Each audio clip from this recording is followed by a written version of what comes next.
Ha szeretnél látni egy hosszabb videót a rakott karfiolról, akkor mindenképpen nézd végig ezt a videót. 3 perc lesz, viszont isteni finom karfiol lesz a végeredmény.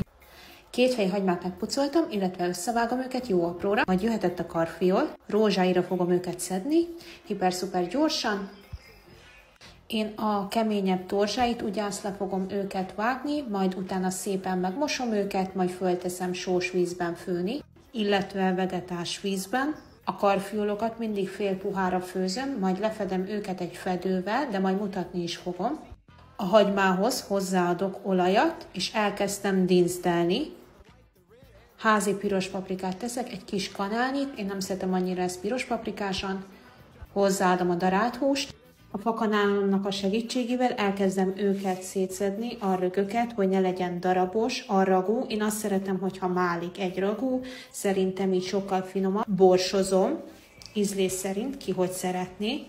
És én nem majorannával készítem, hanem kaporral. Nagyon finom ízt ad neki. Én a töltött káposztának a ragúját is így készítem, vagyis a tölteléket. Hozzáadok sok-sok paradicsompürét, sűrített paradicsom, és hozzáadok még piros aranyat, ízlés szerint ki mennyit szeretne tenni, de hogyha nem szeretnél, akkor ne tegyél bele. Megkóstoltam, még szükség volt egy kis kaporra, de még kaprozni fogom.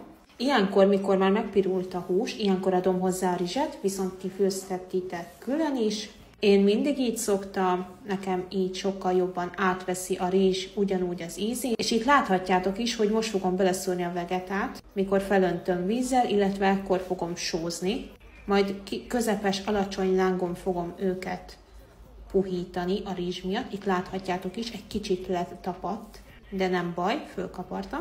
Nem volt leégve, semmi. Majd, mikor leszűrtem a karfiolt, letakarom őket fedő. A tejfőhöz hozzáadok egy tojást, amit megmostam, sóztam, borsoztam, illetve fokhagymát tettem bele. Kész lett a ragú, hagytam egy picit fedő alatt még puhulni a rizs miatt. Jöhetett a tepsin kiolajozása, ki mivel szeretném, vagy zsírral, majd megszórtam zsemlemorzsával, enyhén, majd rányomkodom a karfiolt, próbáltam mindenhova egységesen eloszlatni, majd a húsragú, és jöhetett rá a tejföl. Körülbelül 180 fokon sütöttem olyan 30-40 percig, attól függ igazából. Így néz neki. Remélem tetszett a videó, ha igen, akkor kövess be, ha szeretnél látni tőlem hasonló tartalmakat. Sziasztok!